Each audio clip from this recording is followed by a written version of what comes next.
So I have a couple of questions. Yes. So I like the session that you had on frequency and vibration yesterday. And my question was around the specifics that you put towards vibration for gratitude and for appreciation. I think you're saying gratitude has a different vibration of frequency. Different people use words in different ways, and so it's never a good idea to really split hairs too much over semantics. Okay. However, often when people use the word gratitude, they are mixing in what they've overcome. Right. It's sort of like the looking back and being grateful that I'm not there anymore. Well, when you're grateful about not being there, it's in your current vibration. Where appreciation, you can take it at its even accounting term. Appreciation is the adding to what already is. It's something becoming more of. And so appreciation, usually, when it is offered, is a pure vibration. In fact, appreciation in the way we mean it when Esther finds the word of it. That's another thing. Esther is not hearing us whisper words in her ear and then just repeating them to you. She's receiving a vibration, and then at an unconscious level, she's finding the physical word equivalent. So when Esther finds the word appreciation, it is a purer vibration than when Esther finds the word gratitude. And it's true of the majority of the population. So where does thankfulness come in then?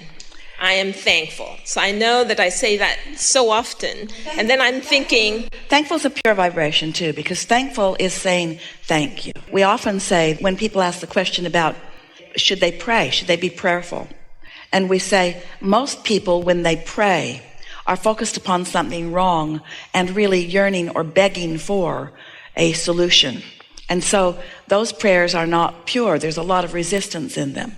So then they think that whoever they're praying to is not hearing them.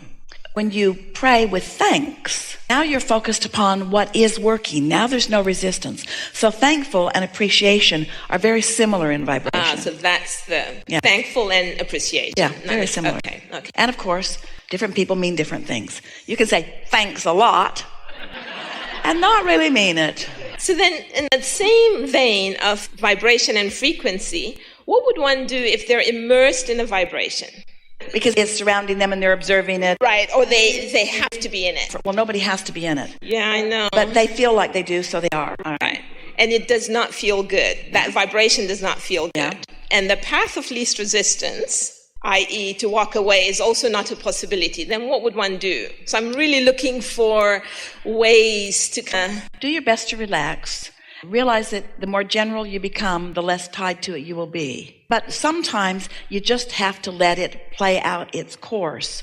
Get some sleep. And when you wake up in the morning, the momentum will have subsided enough that you will have an option.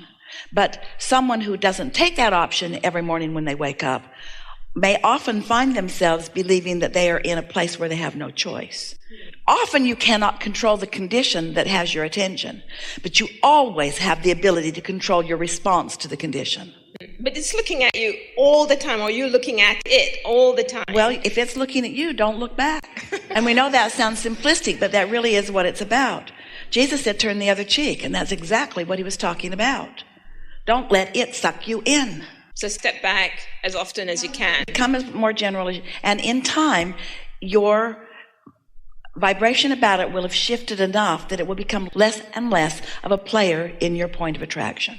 And you know that, don't you? Aren't there things that you can fleetingly, it's a good way to do it, fleetingly recall that used to sort of dog you that now don't? Yeah. Don't you know that it's better and better and better and better and better for you as you become more and more aware of what you're feeling and deliberate about where you're pointing your thoughts?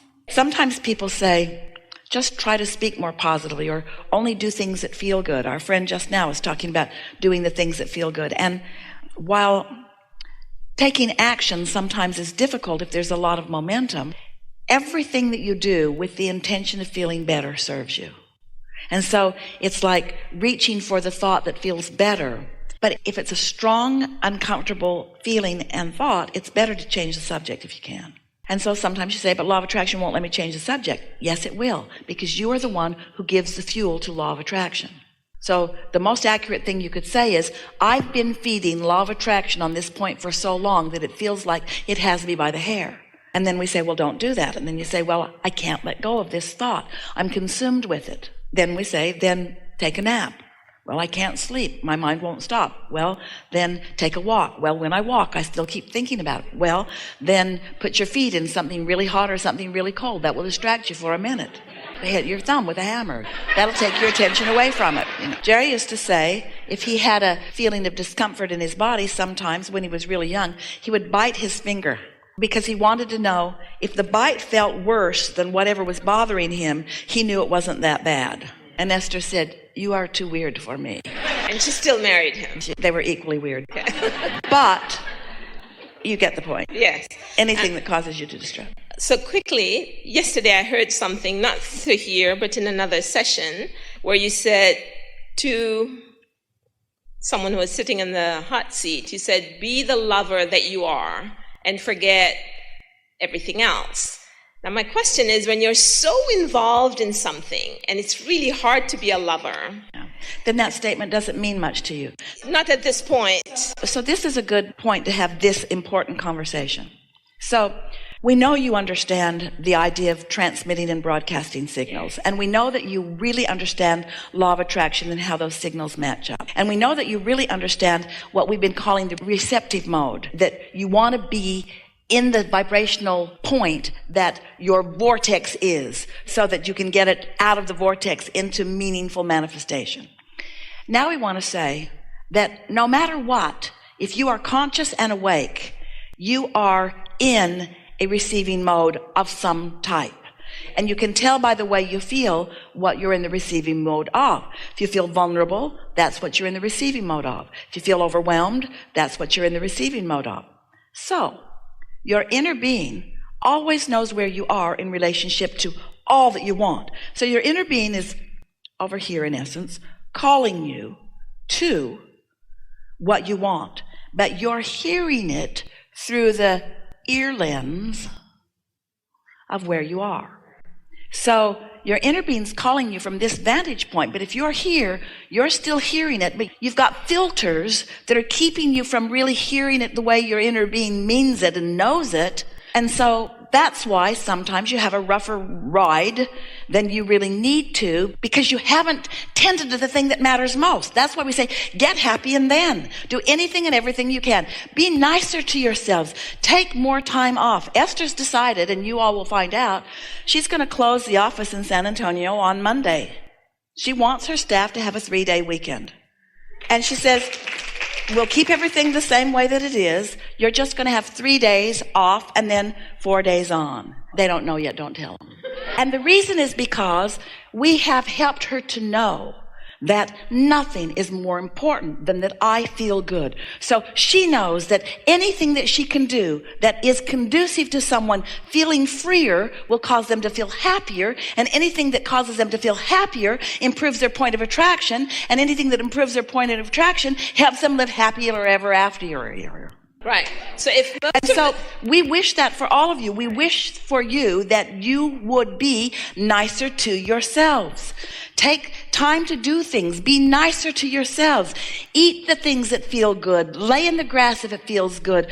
Bask in the sun if it feels good. Get in the water if it feels good. Listen to the music if it feels good. Do the things that feel good. Tune yourself to receiving mode. Nothing else matters. Nothing else matters. Tune yourself to the receiving mode. Nothing else matters. Tune yourself to the receiving mode. You can do it. And in time, you'll stop complaining, you'll stop worrying, you'll start basking, you'll have more fun, you'll stop sweating the small stuff, and it's all small stuff. And evidence of this improvement in your happy quotient will be obvious to you. And other people will say, what are you doing? You seem so happy. And you say, yeah, I got happy. What?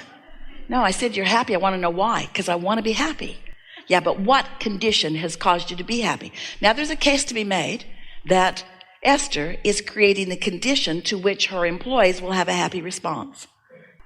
But there was a lot in the vortex that they all put there that caused Esther to get in the receiving mode to hear that. Esther's a cooperative component to their desires. She's not feathering their nest. She's cooperating with the vortex that they have created and doing it joyously. So my first request was going to be, I need a good shake, vibrational and physical shake, because I feel numb. So can we all get like this big boost of energy from you? No point in that. That's really conditional. Come on. That's conditional. This is one of the best conversations that we've ever had with anyone about vibration, Right. about momentum, about alignment, about focus. Don't you feel refreshed from this conversation? I love it. Thank Yeah, you. good. Thank you very much. Thank you.